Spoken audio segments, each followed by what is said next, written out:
Sir తర్వాత మీరు మరోసారి అక్కడ సీసీఎస్లో ఉన్నప్పుడు డిఎస్పీగా ప్రమోషన్ రావడం, ప్రమోషన్ వచ్చిన తర్వాత ట్రాఫిక్ పనిచేస్తే తర్వాత సైబరాబాద్కి వచ్చినట్టు సార్. సైబరాబాద్లో the great officer, outstanding officer Sajjanar గదర్ పనిచేస్తున్నారు మేడం. మీరు ఆయన ఏ విధంగా సపోర్ట్ ఇస్తున్నారు? ఆయన సారథ్యంలో మీరు ఎలాంటి కేసులు తీసుకొచ్చారు? 1-2 సార్ కూడా అండి, అసలు సార్ గురించి నేను మామూలుగా అంతకుముందు వినేవాడిని. తర్వాత నాకు మళ్ళీ ఒక మంచి పోలీస్ ఆఫీసర్ దగ్గర పనిచేసే అవకాశం వచ్చిందని చాలా సంతోషపడ్డాను. దాంతో వెంటనే సార్ కూడా నాకు అక్కడికి రాగానే నా గురించే ఒక స్పెషల్ టీం ఫామ్ చేశారు. ఎస్టీఎఫ్ అని ఒకటి ఫామ్ చేశారు, స్పెషల్ టాస్క్ ఫోర్స్ అని. దాంట్లో ఇట్లానే ఆర్గనైజ్డ్గా ఏదన్నా ఒక ఇంపార్టెంట్ కేసెస్ ఉంటే, కొన్ని లాంగ్గా పెండింగ్ ఉన్న కేసు ఉంటే అవి నన్ను హ్యాండిల్ చేయమని చెప్పేవారు అనమాట. సో చాలా మంచి కేసెస్ సార్ ఆ టైంలో. సార్ చాలా మంచి సపోర్ట్ చేస్తారండి. ఒక వన్ ఆఫ్ ది బెస్ట్ లీడర్గా నేనైతే సార్కి ఎప్పుడు కూడా కృతజ్ఞుడండి. సార్ చెప్పిన ప్రతి పని భగవంతుడి దయ వల్ల అన్నీ సక్సెస్ చేశాం ఇప్పుడు వరకు. చెప్పండి మంచిది. మీరు మధ్యప్రదేశ్ వెళ్ళారు. మధ్యప్రదేశ్ కంటే కూడా దానికంటే ఫస్ట్లో సార్ దగ్గరికి వెళ్ళిన వెంటనే అప్పుడు ఒక 5 టైమ్స్ 6 టైమ్స్ ఒక చోట ఇది ఏదో క్రానిక్గా స్నాచింగ్స్ జరిగినాయి. స్నాచింగ్ జరిగితే వాటిని కొంచెం చూడండి శ్యాంబాబు అని అంటే ఆ రోజు సీన్ ఆఫ్ అఫెన్స్కి వెళ్ళాం. లక్కీగా అక్కడ సీన్ ఆఫ్ అఫెన్స్లో చూసిన వెంటనే కొన్ని ఆధారాలు దొరికినాయి. మాకు పర్సనల్గా నేను ఇంతకుముందు సెటప్ చేసిన నెట్వర్క్లతోటి నేను కాంటాక్ట్ చేయటం, వాళ్ళతోటి నేరస్తుల పేర్లతో సహా తెలిసిపోయినాయి. సార్కి వెంటనే చెప్తే ఇంకా మీరు ఎవరికి చెప్పకుండా వెళ్ళిపోండి అని అన్నారు. నేను అక్కడికి వెళ్ళిపోయాను. సార్ కూడా ఏ రోజు కూడా ఫోన్ చేసి కూడా అడగలేదు. మా సీనియర్ అధికారులు బాగానే అప్పుడప్పుడు వెంటనే ఏ రోజుకి ఏం చేస్తున్నాం అని చెప్తూ ఉండేవాడిని. సో లక్కీగా అక్కడ నాకు అఫెండర్లు దొరకటం, వాళ్ళని ఇక్కడ తీసుకురావటం, ఆ కేసులు కన్ఫెస్ చేయటం, తర్వాత సార్కి కూడా ఒక మంచి నేను అనుకున్నాను. అంటే సార్ చెప్పినందుకు భగవంతుడి దయ వల్ల నేను పడిన కష్టానికి కూడా వీళ్ళు నేరస్తులు దొరికారని అనుకున్నాను. దాని తర్వాత అండి సార్ ఒకటి కాదు కానీ చాలా చాలా కేసెస్ హ్యాండిల్ చేసాం. ఓఎల్ఎక్స్ అని ఒకటి, తర్వాత ఈ మన ఆర్గనైజ్డ్ గ్యాంగ్స్ని చాలా వరకు హ్యాండిల్ చేసాం. ఒకటి వెపన్స్ కేసు ఒకటి పట్టుకున్నాం. దాని తర్వాత ప్రత్యేకంగా ఏంటంటే అండి సార్ దగ్గర ఈ చార్మినార్లో మీకు చెప్పాను ఫస్ట్లో 30 సంవత్సరాల కింద కూడా ఒక మర్డర్ కేసులో ఒక నేరస్తుని పట్టుకున్నామని. సార్ కూడా అనుకోకుండా ఒక నేరంలో ఒక వ్యక్తి ఫింగర్ ప్రింట్ వచ్చింది. ఆ ఫింగర్ ప్రింట్ వచ్చిన వ్యక్తిని పట్టుకోలేకపోయారు. 2015లో వచ్చిన ఫింగర్ ప్రింట్ ఇంతవరకు మనం అతను పట్టుకోలేకపోయాం, ఇదేంటో చూడాలి అని చెప్పారు. సార్ చెప్పడమే కాకుండా మాకు రోహిణి ప్రియదర్శిని అని మేడం గారు మాకు డీసీపీగా ఉండేవారు. మేడం కూడా చాలా బాగా పట్టుదల ఉన్న మనిషి. సో మేడం కూడా కాన్స్టెంట్గా దీని విషయంలో పర్సూ చేశారు. అంటే టీమ్స్ అన్నీ కూడా పనిచేసినాయి. దాంట్లో ఆ టీంలో ఒక మెంబర్గా పనిచేయటం నా అదృష్టంగా అనుకున్నాను. సో లాస్ట్లో ఏంటంటే అతను 1998 సంవత్సరంలో మాదాపూర్ పోలీస్ స్టేషన్లో ఒక డెకాయిటీ చేస్తూ పట్టుబడ్డాడు.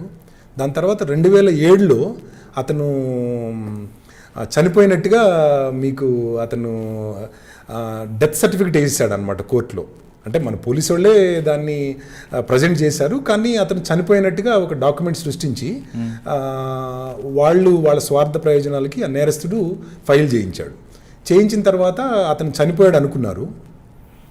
ఎప్పుడైతే 2015లో అతని ఫింగర్ ప్రింట్ వచ్చిందో అల్వాల్లో కొన్ని ప్రాంతాలు అంటే దెయ్యాలేదో వచ్చి చనిపోయిన తర్వాత కూడా నేరాలు చేస్తున్నాయి అని చెప్పి భయం వేసి కొన్ని ఇళ్ళు కూడా ఖాళీ చేసినాయి అట. ఆ రోజుల్లో ఏదో సంథింగ్ మీ ప్రెస్ మీడియాలో కూడా దాన్ని కొంచెం ప్రచారం చేసి ప్రజల్ని భయభ్రాంతులు చేశారు. అట్లాంటిది ఏమి ఉండదు అట్లా న్యాచురల్గా దెయ్యాలు వచ్చి దొంగతనాలు చేసేది. దాన్ని అట్లనే కాకుండా 2019లో మళ్ళీ అతను ఫింగర్ ప్రింట్ శంషాబాద్ ఏరియాలో వస్తే దాన్ని మా మేడం గారు తర్వాత మా టీము అంతా కూడా బాగానే టెక్నికల్ టీము ఇవన్నీ కూడా అన్నీ కన్సాలిడేటెడ్ వర్క్ చేసి ఆంధ్ర తెలంగాణ ఎక్కడెక్కడైతే ఇలాంటి నేరాలు అయినాయో ఆ నేరాలన్నింటిలో డేటా కలెక్ట్ చేసుకోవటం. దాని తర్వాత అతను ఈ టైంలో ఎలా ఉంటాడు అంటే దాదాపుగా ఒక 22-23 సంవత్సరాల క్రిందట మనిషి ఇప్పుడు ఎట్లా ఉంటాడు అనేటువంటిది ఆధారాలు ఒక ఊహా చిత్రాల్లాగానో లేకపోతే ఊహించుకొని అతని భార్య ఎవరు, పిల్లలు ఎవరు, ఎంతమంది భార్యలు ఉన్నారు, తర్వాత వాళ్ళ బంధువర్గం ఏంటి, తర్వాత వాళ్ళ క్యాస్ట్ ఏంటి, వాళ్ళకి సంబంధించిన అంతకుముందు షూరిటీలు ఎవరున్నారు, మరి ఇతను నేరాలు చేసే వ్యక్తి కదా, అంతకుముందు తర్వాత ఏమన్నా నేరాలు అయినాయా, అతనికి సంబంధించిన ఫింగర్ ప్రింట్స్ ఏంటి, ఈ ఆధారాల ద్వారా అతను చాలా చోట్ల అతను వేరే చోట హరి భోస్లే అని చెప్పి కొన్ని ప్లేస్లో అరెస్ట్ అయ్యాడు, కొన్ని ప్లేస్లో కుమార్ అని అరెస్ట్ అయ్యాడు, కళ్యాణ్లో అరెస్ట్ అయ్యాడు, గుజరాత్లో అరెస్ట్ అయ్యాడు, చాలా చోట్ల అరెస్ట్ అయిన డిఫరెంట్ పేర్లతో అరెస్ట్ అయ్యాడు. కానీ అతనేనని ఎవరికి తెలియదు. ఆ విషయాన్ని చాలా మైన్యూట్గా ఇందాక దొరికిందండి వాడు. అదేనండి నేను చెప్తున్నాను కదా, ఇది చిన్న చిన్న పూసల్లాగా ఉండేటువంటి విషయాలు మావి కూడా చాలా సందర్భాల్లో చాలా టీమ్స్ని చాలా సందర్భాల్లో పంపించిన తర్వాత అక్కడ మన శ్రీశైలం అనే ఒక ఎస్ఐని కూడా పంపించడం జరిగింది. అక్కడ కొన్ని ఆధారాలు కలెక్ట్ చేశారు. కలెక్ట్ చేసిన తర్వాత దాంట్లో మళ్ళీ ఇంకా అతను దొరకపోతే లాస్ట్లో నేను కూడా అక్కడికి వెళ్ళాల్సి వచ్చింది. సో అక్కడ కూడా దాదాపుగా ఒక 15-20 రోజులు కష్టపడి పనిచేసాం. నాసిక్ అండి, నాసిక్లో ఒక అంటే చాలా దారుణమైనది ప్లేస్ అది కూడా. దాంట్లో కూడా కొద్దిగా ఇట్లానే చిన్న నాటకాలు ఆడాల్సి వచ్చింది. నాటకాలు అంటే పెద్దగా ఏం లేదు, అతను ఏదో సులభ్ కాంప్లెక్స్ రన్ చేస్తున్నాడని తెలిసింది. అసలు అప్పుడు తెలవటానికి కూడా 15 రోజుల తర్వాత తెలిసింది అది.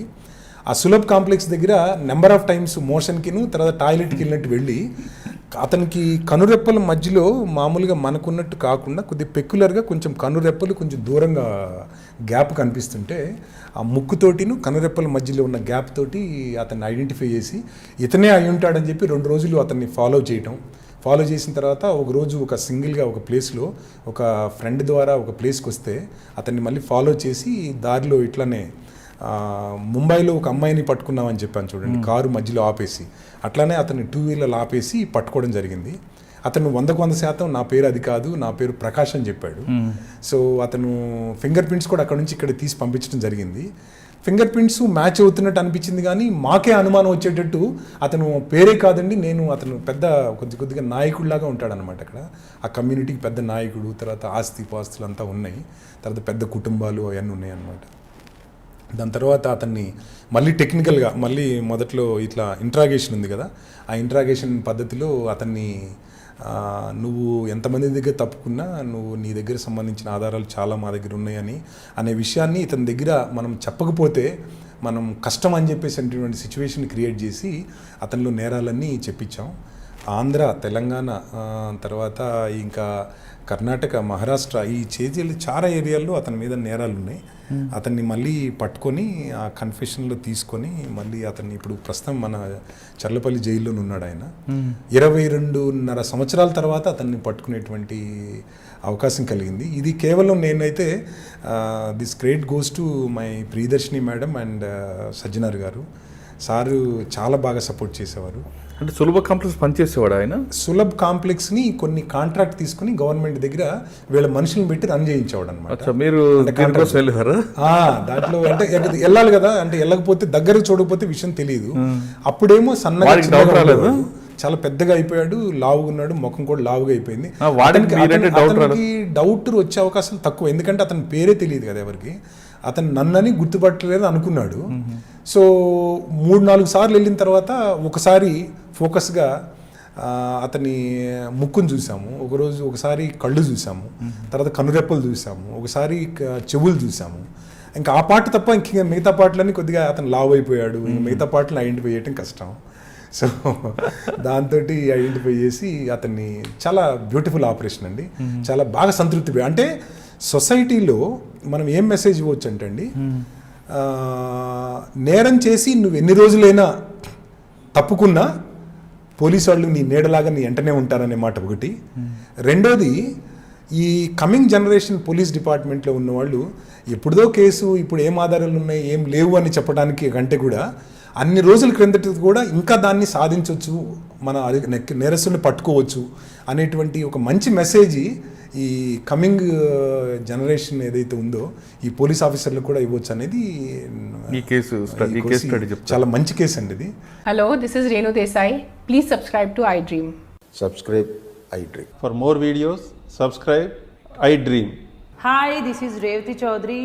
For more videos, please subscribe iDream. For more videos, please subscribe I dream. మీరందరూ కూడా ఐ డ్రీమ్ ఛానల్ని సబ్స్క్రైబ్ చేయాలని కోరుకుంటున్నాను.